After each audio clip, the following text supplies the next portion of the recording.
Yohanes 3 ayat yang ke-16, demikianlah firman Tuhan, karena begitu besar kasih Allah akan dunia ini, sehingga ia telah mengaruniakan anaknya yang tunggal, yaitu siapa? Yesus. Supaya barang siapa mau percaya kepada Tuhan Yesus, dia tidak akan binasa, melainkan beroleh hidup yang kekal. Jadi yang artinya, jika Yesus telah melakukan hal yang terpenting bagi dunia ini, maka saudara dan saya yang sudah terima Yesus sebagai Tuhan dan Juru Selamat, kita harus tahu hal terpenting apa yang harus kita miliki, hal terpenting apa yang wajib kita pelajari seumur hidup kita. Pemazmur berkata begini, Daud katakan di dalam Mazmur 116 ayat 12-13 dikatakan begini, bagaimana akan kubalas kepada Tuhan segala kebaikannya kepadaku? Lalu ayat 13 dikatakan, aku akan mengangkat piala keselamatan dan akan menyerukan nama Tuhan. Di dalam terjemahan yang lain, di dalam terjemahan bahasa Indonesia masa kini, ayat ini ditulis begini, apa yang akan kuberikan kepada Tuhan untuk membalas kebaikannya bagiku? Aku akan membawa persembahan anggur bagi Tuhan untuk bersyukur atas pertolongannya.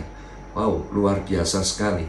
Jadi dari ayat tersebut, hal terpenting apa yang wajib dipelajari di dalam sepanjang hidup ini, kita harus bersemangat untuk belajar membalas cinta dan kebaikan Tuhan Yesus. Jadi hari-hari ini banyak orang itu hanya semangat untuk diri sendiri. Contoh, terima berkat, semangat. Menerima kemudahan, kelancaran, mujizat, semangat. Pastilah semua orang itu begitu, betul? Ya, tetapi pada waktu ada masalah, ada pergumulan, ada beban berat, nah kita tidak sadar, kita marah, kita sungut-sungut, kita putus asa. Nah, saya mau katakan, bersemangat untuk belajar membalas cinta dan kebaikan Tuhan Yesus, itu adalah pembelajaran seumur hidup kita. Jadi terus berkesinambungan kita harus kerjakan. Sebab apa? Jika kita itu sudah tidak bersemangat lagi untuk belajar membalas cinta dan kebaikan Tuhan Yesus, maka kita akan jadi orang yang egois. Alkitab itu berkata seperti ini di dalam 2 Korintus 5 ayat 15, dan Kristus telah mati untuk semua orang, supaya mereka yang hidup tidak lagi hidup untuk diri sendiri, tetapi untuk Yesus yang telah mati dan telah dibangkitkan untuk mereka. Jadi itu ya, bersemangat untuk terus belajar membalas cinta dan kebaikan Tuhan Yesus, itu pembelajaran seumur hidup.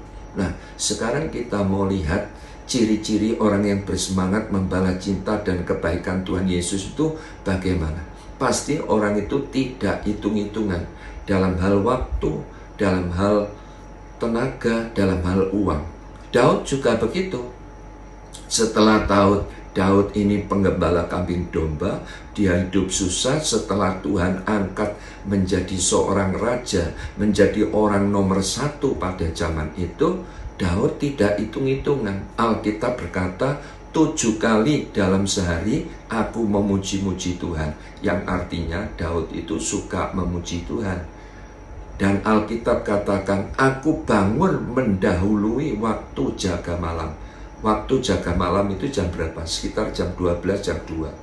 Daud bangun pagi untuk apa? Untuk merenungkan janji Tuhan. Wah, luar biasa. Daud itu suka merenungkan firman Tuhan. Jadi tidak hitung-hitungan, saudara. Ya, Mazmur 88 ayat 14 dikatakan, dan pada waktu pagi doaku datang ke hadapanmu. Jadi yang artinya Daud itu juga suka berdoa. Di dalam 1 Tawarik 39 ayat 3 dan 4 dikatakan, karena cintaku kepada rumah Allahku, maka sebagai tambahan pada segala yang telah kusediakan bagi rumah kudus, aku dengan ini memberikan kepada rumah Allahku dari emas dan perak kepunyaanku sendiri 3.000 talenta emas dari emas Ofir dan 7.000 talenta perak murni untuk menyalut dinding ruangan. Wah, luar biasa.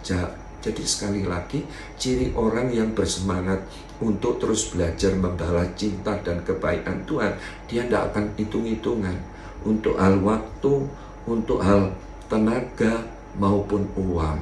Ya, jadi tidak ada hitung-hitungan. Apalagi pasti orang tersebut kalau bersemangat ingin membalas cinta dan kebaikan Tuhan, orang tersebut tidak banyak menuntut, dengan kata lain kaya dalam kemurahan. Di dalam Alkitab ada seorang janda miskin, dia tidak keberatan untuk berbagi sekalipun keadaannya sangat terbatas.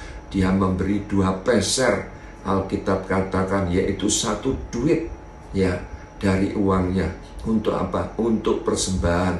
Ya, 2 peser zaman itu, ya itu seluruh nafkahnya dipersembahkan untuk rumah Tuhan pada waktu itu. Luar biasa sekali. Ya, jadi tidak banyak menuntut.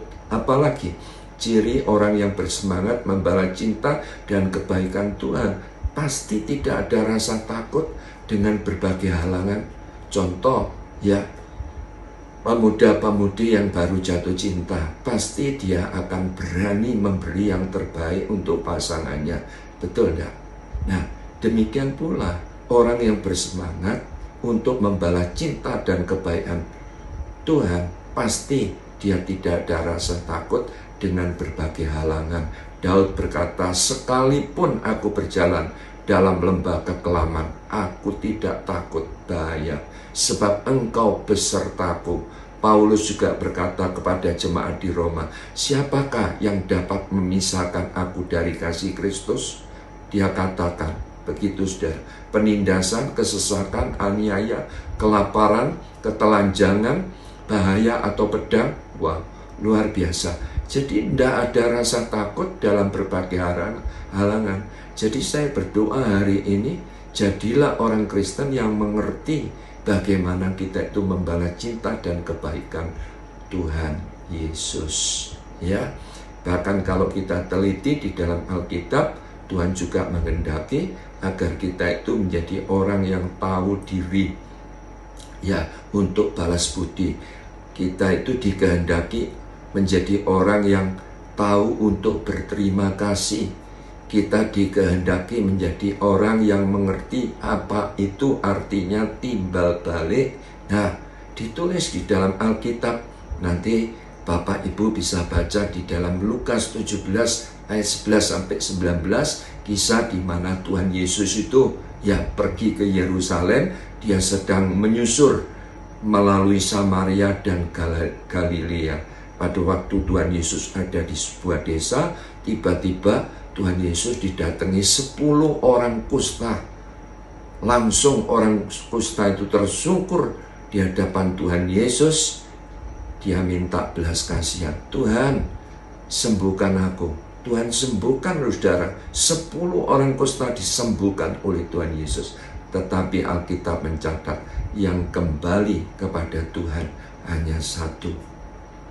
Jadi dari ayat tersebut mengingatkan, jadilah orang Kristen yang mengerti apa itu artinya balas budi, apa itu artinya timbal balik, apa itu artinya berterima kasih. Ya, jadi kita harus belajar. Ya, bila mana kita diberi sesuatu oleh seseorang, jangan lupa kita mengucapkan terima kasih. Apalagi jangan hanya terima-terima saja, tetapi belajarlah menjadi pribadi yang tahu balas budi, menjadi pribadi yang tahu apa artinya timbal balik. menjadi pribadi yang tahu apa artinya terima kasih. Ya, jadi sekali lagi saya mau katakan, bersemangatlah untuk terus belajar membalas cinta dan kebaikan Tuhan.